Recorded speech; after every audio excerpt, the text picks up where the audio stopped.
Hello friend, स्वागत है आपका अपने यूट्यूब चैनल में। और डेली आंसर राइटिंग में आज हम जीएस 2 का क्वेश्चन देखेंगे। कल हमने जीएस 1 का क्वेश्चन देखा था और आज जो क्वेश्चन है हमारा वो है बेसिक स्ट्रक्चर से रिलेटेड। हमें क्रिटिकली एग्जामिन करना है बेसिक स्ट्रक्चर की डॉक्ट्रिन को, जो कि सुप्रीम कोर्ट ऑफ इंडिया ने लाया था। तो सबसे पहले इंट्रो में हम दे देंगे कि जो बेसिक स्ट्रक्चर है ये क्या है। ये डॉक्ट्रिन एक जुडिशियल इनोवेशन है जो कि इंडियन जुडिशरी ने केशवानंद भारती केस, जो कि 24 अप्रैल 1973 में जब उसका जजमेंट इन्होंने प्रोड्यूस किया था उसमें बताया था। और सुप्रीम कोर्ट ने कहा कि जो हमारा जो पार्लियामेंट है उसकी जो अमेंडमेंट पावर है वो उसमें सर्टेन लिमिटेशन है। ठीक है, मतलब वो सर्टेन लिमिटेशन से घिरा हुआ है, इनहेरेंट लिमिटेशन है कि ऐसा नहीं है कि जो अपनी अमेंडमेंट पावर से जो पार्लियामेंट है वो हमारे कॉन्स्टिट्यूशन को डैमेज कर दे या डिस्ट्रॉय कर दे या एब्रोगेट कर दे या चेंज कर दे। तो कुछ फीचर जो हैं वो बेसिक हैं, वो बहुत इम्पॉर्टेंट हैं, उनको अमेंडमेंट के द्वारा चेंज नहीं किया जा सकता। तो अगर ऐसा कोई भी लॉ पार्लियामेंट इनेक्ट करती है और वो बेसिक स्ट्रक्चर के साथ छेड़छाड़ करता है तो वो अपने आप नल एंड वाइड हो जाएगा। ये थी बेसिक स्ट्रक्चर की डॉक्ट्रिन। अब हम देख लेंगे इसका इवोल्यूशन कैसा होता है।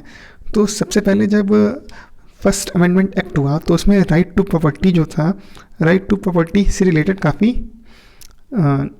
केसेस आए जो कि कोर्ट में चैलेंज हुए। तो फर्स्ट अमेंडमेंट के टाइम सुप्रीम कोर्ट ने कहा कि ठीक है, जो भी आर्टिकल 13 में जो वर्ड लॉ है वो केवल ऑर्डिनरी लॉ के लिए है। जो आर्टिकल 13 कहता है ना कि ऐसे लॉ जो कि in contravention to the principle of the constitution होंगे वो नल एंड वाइड हो जाएंगे।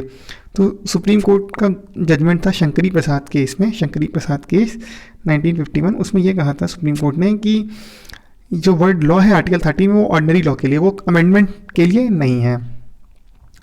फिर इनके बाद आता है सज्जन सिंह केस। सज्जन सिंह केस में क्या है, जो डिसेंट जजमेंट था इसमें इन्होंने बोला, जो दो जज थे उन्होंने डिसेंट जजमेंट दिया। उन्होंने बोला कि फंडामेंटल राइट है सिटीजन के, वो जो है कभी भी पार्लियामेंट की मेजॉरिटी का प्लेथिंग नहीं बननी चाहिए। उन्होंने बोला कि जो फंडामेंटल राइट्स हैं सिटीज़न के हमारे, ऐसा ना हो कि कभी कोई पार्टी पावर में आए या पार्लियामेंट मेजॉरिटी में रहे और वो फंडामेंटल राइट्स को एक प्लेथिंग बना ले, जब मनाया तब अमेंड कर दिया, जब मनाया तब एब्रोगेट कर लिया। लेकिन ये जो दो जज थे उन्होंने डिसेंट जजमेंट दी थी सज्जन सिंह केस में। फिर आता है हमारा गोलकनाथ केस। गोलकनाथ केस जो है वो 1967 का है और इसमें क्या था, जो 17 कॉन्स्टिट्यूशन अमेंडमेंट एक्ट था, 17 कॉन्स्टिट्यूशन अमेंडमेंट एक्ट 1964 का, उसको चैलेंज किया गया था। तो गोलकनाथ केस में सुप्रीम कोर्ट ने कहा कि जो फंडामेंटल राइट्स हैं वो सैक्रोसैंक्ट हैं, ट्रांसीडेंटल हैं और इम्यूटेबल हैं। मतलब उन्हें कोई नहीं छीन सकता, कोई नहीं चेंज कर सकता। तो इसी को चेंज करने के लिए गवर्नमेंट क्या लेके आई, 24 कॉन्स्टिट्यूशन अमेंडमेंट एक्ट। अब जब ये 24 कॉन्स्टिट्यूशन अमेंडमेंट एक्ट आया तो वो चैलेंज हुआ केशवानंद भारती केस में। तो सुप्रीम कोर्ट ने जो है हमारे गोलकनाथ का जो जजमेंट था उसमें बोला गया था कि सैक्रोसैंक्ट है फंडामेंटल राइट। सुप्रीम कोर्ट ने कहा ऐसा नहीं है, पार्लियामेंट जो है फंडामेंटल राइट्स को चेंज कर सकती है, एब्रिज कर सकती है। लेकिन सुप्रीम कोर्ट ने ये भी बोला, उन्होंने 24th अमेंडमेंट की वैलिडिटी तो मान ली, लेकिन उन्होंने ये भी बोला कि कुछ फीचर जो हैं वो हमारे कॉन्स्टिट्यूशन के वो हैं बेसिक। तो उन बेसिक फीचर या बेसिक स्ट्रक्चर को पार्लियामेंट चेंज नहीं कर सकता है। तो ये हमारा था आपका केशवानंद भारती केस। यहीं से मेन जो है बेसिक स्ट्रक्चर थ्योरी जनरेट होती है। इसके बाद 1980 में मिनर्वा मिल केस आया। तो मिनर्वा मिल केस में सुप्रीम कोर्ट ने दोबारा अपनी डॉक्ट्रिन को बताया और इन्होंने बोला कि जो है जो 42nd अमेंडमेंट था, 42nd अमेंडमेंट 1976, उसमें ये बोला गया था कि ऐसा अगर कोई भी अमेंडमेंट होगा वो जो है जुडिशियल रिव्यू में नहीं आएगा। तो सुप्रीम कोर्ट ने कहा कि नहीं, इन्होंने फर्दर मजबूत किया कि नहीं भैया, जुडिशियल रिव्यू जो है वो भी क्या है, हमारा बेसिक स्ट्रक्चर का पार्ट है। तो कई सारी चीज़ें हैं बेसिक स्ट्रक्चर। अगर हम बोलें कि सेकुलरिज्म है ना, judicial review, rule of law, ये सारे आप एग्जांपल लिख सकते हैं कि हमारे बेसिक स्ट्रक्चर के हैं। आर्टिकल 32 है ना, राइट टू कॉन्स्टिट्यूशन रेमेडीज। इसके अलावा जो बैलेंस है एफआर और डीपीएसपी का, ये सारी चीज़ें। और बेसिक स्ट्रक्चर जो डॉक्ट्रिन है वो एग्जॉस्टिव है, जो लिस्ट है ये एग्जॉस्टिव नेचर है, केस बाय केस बेसिस पे सुप्रीम कोर्ट इसमें डिसाइड करता है। अब हम देख लेते हैं कि क्या, क्योंकि हमें क्रिटिकली एग्जामिन करना है, तो हम देख लेते हैं क्या आर्गूमेंट्स हैं जो मतलब इसके एग्जिस्टेंस के लिए, बेसिक स्ट्रक्चर एग्जिस्टेंस क्यों आया, मतलब क्या प्रोज हैं।